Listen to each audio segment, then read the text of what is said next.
तो दोस्तों एक बार फिर से स्वागत है आप सभी का आपके अपने favourite English learning channel scholar English पर। मेरा नाम है दीपिका कुमावत और मैं इस चैनल पर वेरियस कॉम्पिटिटिव एग्जाम्स के लिए इंग्लिश सब्जेक्ट टीच करती हूँ। तो बेसिकली आज के इस वीडियो में हम डिस्कस करने जा रहे हैं द हिंदू एडिटोरियल का वोकैब एनालिसिस। आशा करती हूँ कि आप इन सेशंस के साथ रेगुलरली जुड़ रहे हैं और इनका बेनिफिट भी उठा रहे हैं, क्योंकि इन सेशंस का मकसद है आपकी वोकैब पावर को और ज़्यादा इन्हांस करना। और ये जो वोकैब सेशंस है ये बैंक, एसएससी, रेलवे, यूपीएससी या फिर किसी भी कॉम्पिटिटिव एग्ज़ाम के लिए इक्वली बहुत ही ज़्यादा इंपॉर्टेंट है। तो चलिए और ज़्यादा देर ना करते हुए बढ़ते हैं हमारे वोकैब शो की ओर और जानेंगे कि आज का हमारा सबसे पहला वर्ड कौन सा है।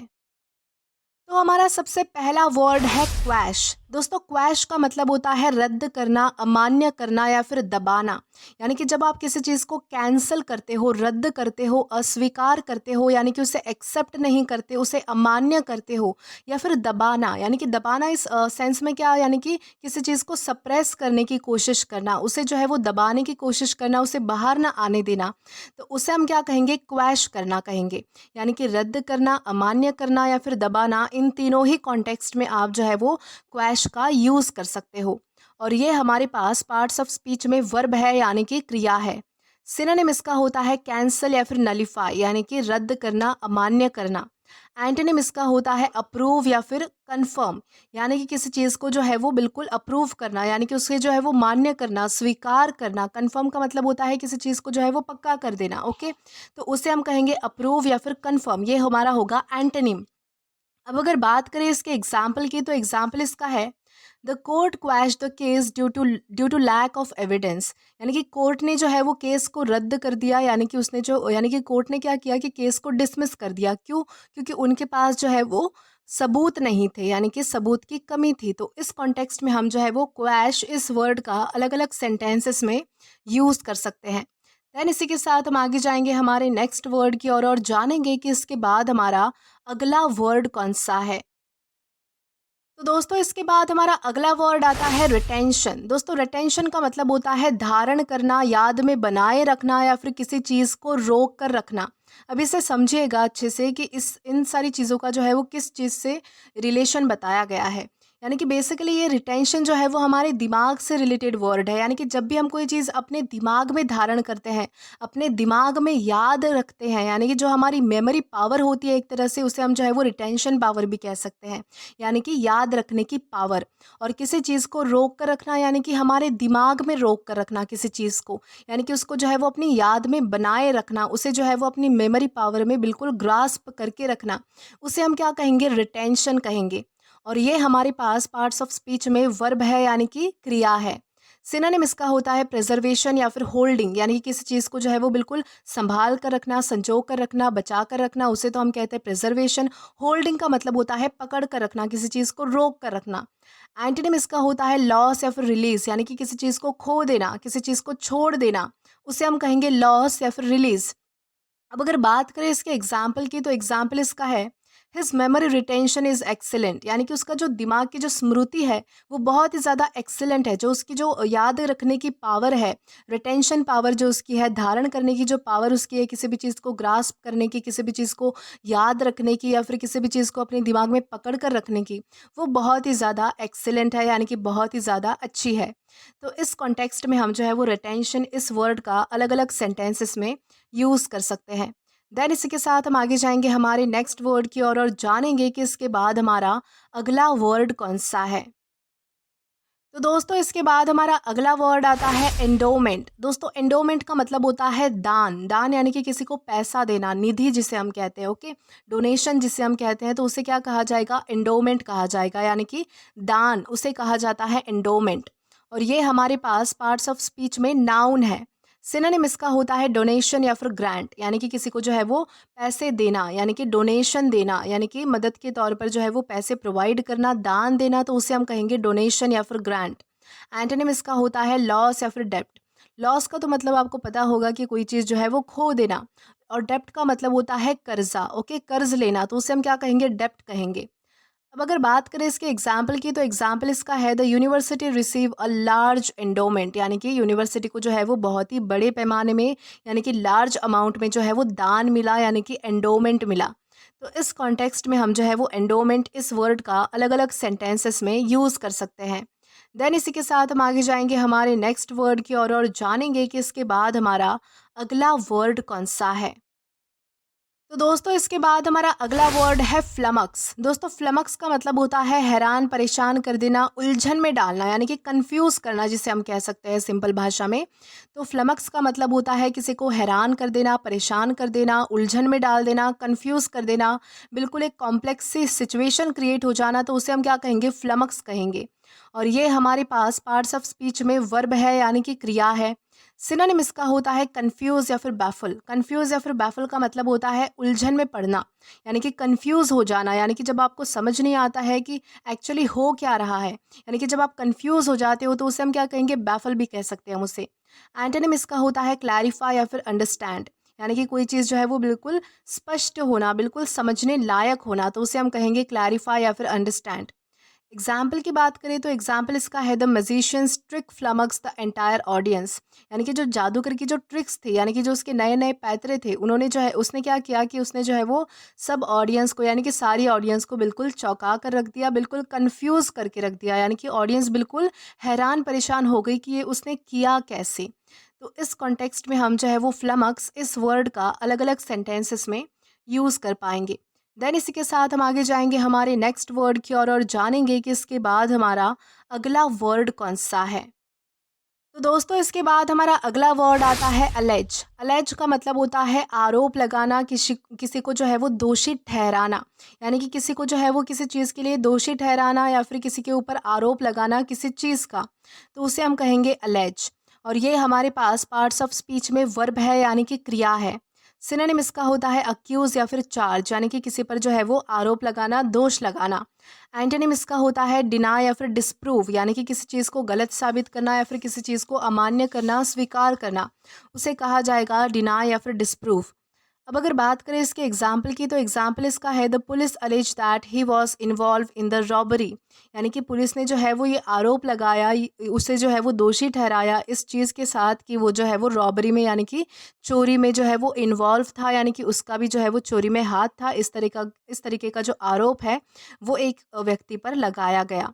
तो इस कॉन्टेक्स्ट में हम जो है वो अलेज इस वर्ड का अलग अलग सेंटेंसेस में यूज़ कर सकते हैं। देन इसी के साथ हम आगे जाएंगे हमारे नेक्स्ट वर्ड की ओर। तो दोस्तों इसके बाद हमारा अगला वर्ड आता है अटेन। अटेन का मतलब होता है प्राप्त करना, हासिल करना, किसी चीज़ को पा लेना। किसी चीज़ को जो जब आप हासिल कर लेते हो, प्राप्त कर लेते हो, तो उसे कहा जाएगा अटेन। और ये हमारे पास पार्ट्स ऑफ स्पीच में वर्ब है, यानी कि क्रिया है। सिनोनिम इसका होता है अचीव या फिर गेन, यानी कि प्राप्त करना, हासिल करना, पा लेना। एंटोनिम इसका होता है फेल या फिर मिस, यानी कि किसी चीज़ को जो है वो मिस कर देना, किसी चीज़ को जो है वो खो देना, उसे हम कहेंगे फेल या फिर मिस।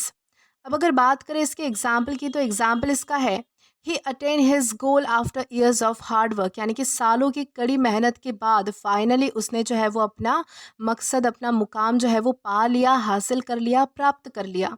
तो इस कॉन्टेक्स्ट में हम जो है वो अटेन इस वर्ड का अलग अलग सेंटेंसेस में यूज़ कर सकते हैं। देन इसी के साथ हम आगे जाएंगे हमारे नेक्स्ट वर्ड की ओर और जानेंगे कि इसके बाद हमारा अगला वर्ड कौन सा है।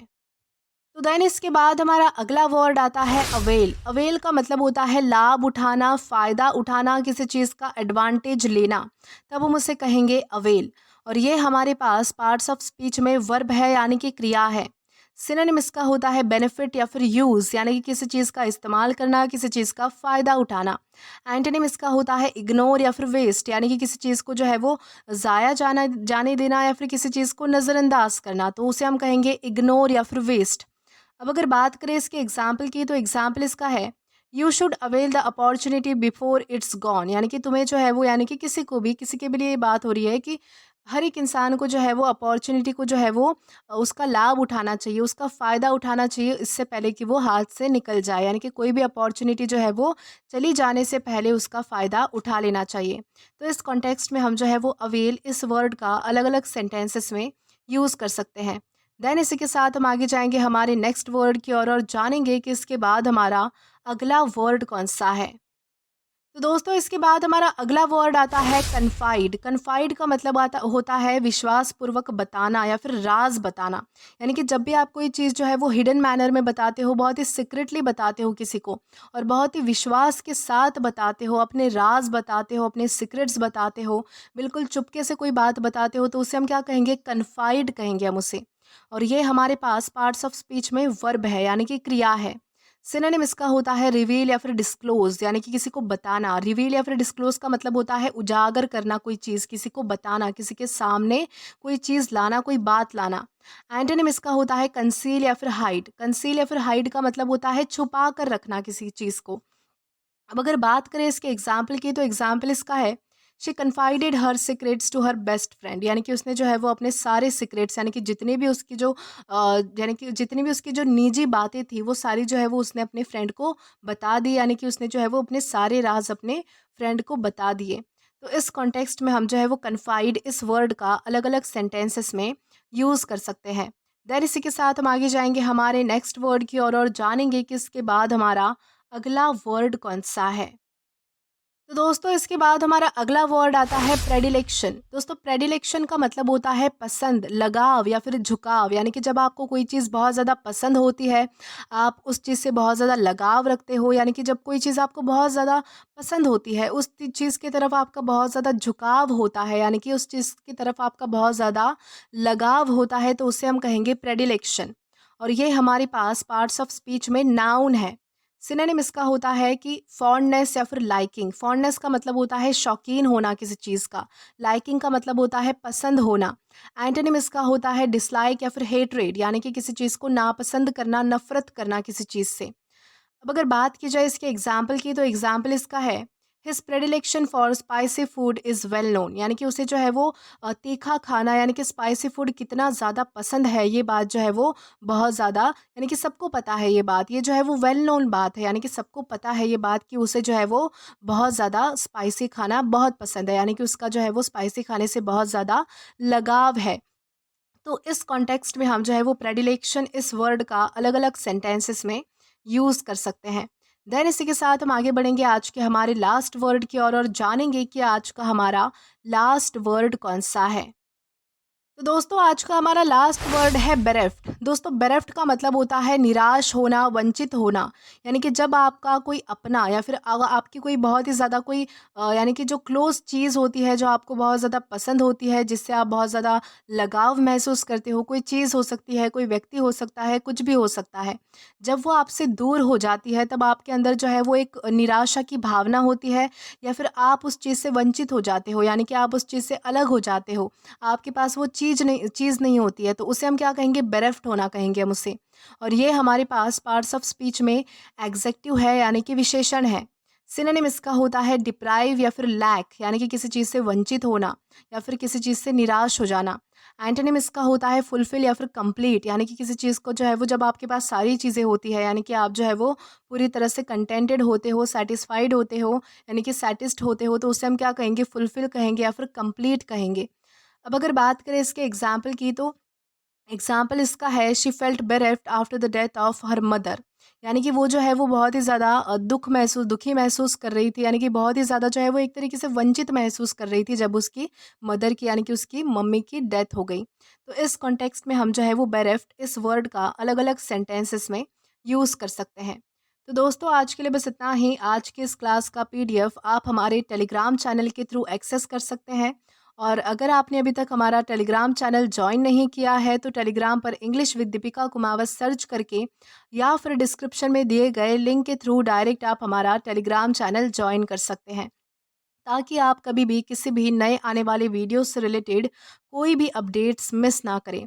और दोस्तों अगर आपको आज का ये वीडियो पसंद आया है या फिर हेल्पफुल लगा है, तो do like this video, subscribe the channel and share as much as you can. और अगर आपने इससे पहले वाले वीडियोस नहीं देखे हैं, तो यहाँ पर मैंने एक प्लेलिस्ट प्रोवाइड कर दी है, जहाँ पर आप क्लिक करके वो सभी पहले वाले वीडियोस भी देख सकते हो और एक्सप्लोर कर सकते हो। Till then keep learning. Thank you.